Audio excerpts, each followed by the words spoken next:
Mamadou Mohamed Ndiaye. jërë ngeen jëf ndayem si yàlla Cheikh Niass di immigré bi ñu jàppoon téye ko ca yoon mu faatu ci seeni loxo Les Échos nee nañu ab néewam autopsie bañ ca doon def tey la ñuy xam la ca nekk résultat autopsie bi tey jii ci àjjuma ji ca la war a génn Alioune Badara Diouf ak Ibou Thiam Les Échos nee nañu ñoo di ñaari légiste yi waa ordre des médecins tànn ngir ñu def autopsie ba lu jëm ci wàllu technique ñeel boobu la autopsie yéenekaay bi nee nañu def nañu ko bu noppi laaj ci wi ñu jagleel mbirum biologie moo ci des ngir ñu mën a am tàkk bu wér ci lan moo faat immigré bi immigration clandestine ñii mbëkk gaali loo coy ngir dem bitim réew gëlëguñu yëral xët mu njëkku libération ci diirub ñeenti fan wallu nañu ca Kafountine téeméeri doomi aadama ak juróom-ñaar fukk ak juróom maanaam 175 nit yoo xam ne ñoom ñëpp li ñu bëggoon moo di jël gaali loo coy dem bitim réew ñenn ci ñoom ñoo ngi fekk baax fii ci Sénégal am na ci ñu jugee ca Gambie am ñu jugee ca Gànnaar am ci ñoo xam ne ca réewum Guinée Bissau fa la ñu jugee ki gën a nekk xale ci ñoom fukkeet ak juróom-ñett lam ka ca mag fanweeri at ñi ëpp ci ñoom libération nee nañu passeur yi leen waroon a yóbbu ñoo jël seenub xaalis bu nuppi bandoo ne leen ca île bu Bagasugo Sékou Dramé di benn waay boo xam ne bañ leen di sauver ak di leen xitili fa la ko fekk mi ngi wax ci journal Libération ne gaa ñooñe bu ñu fa yàggoon tuuti sil xafaar la ñu jëm ndax amatuñu woon lu ñu lekk lu ñu naan waxi nopp ku ci maroon ci ñoom sax ci ndoxum géej gi ngay sëgg di naan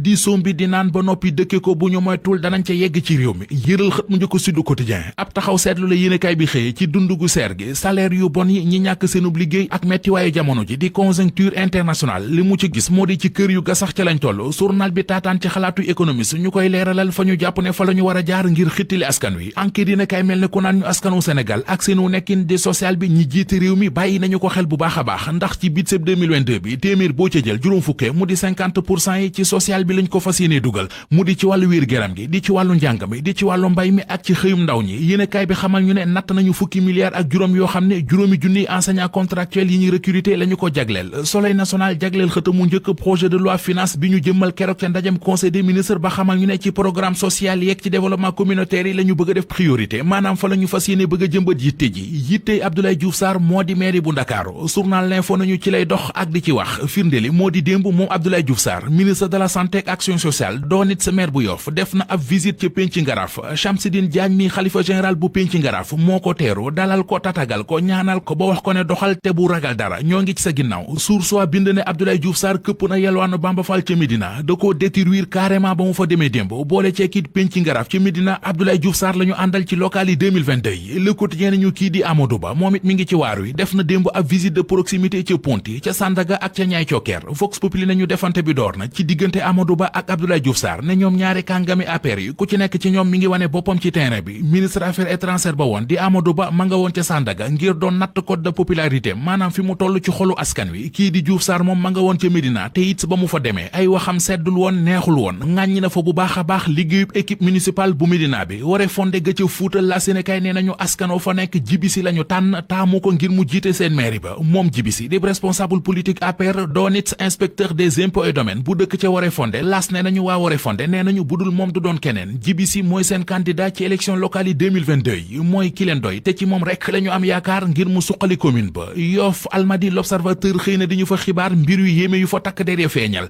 ubbil yéenekaay bi gendarme yu section recherche bu Ndakaaru ñoo fa jàpp juróomi góor ak ñetti jigéen yu bokk ci mafia bu doon trafiqué drogue bii di hachis ak beneen xeetu drogue bu ñu naan drogue de synthèse.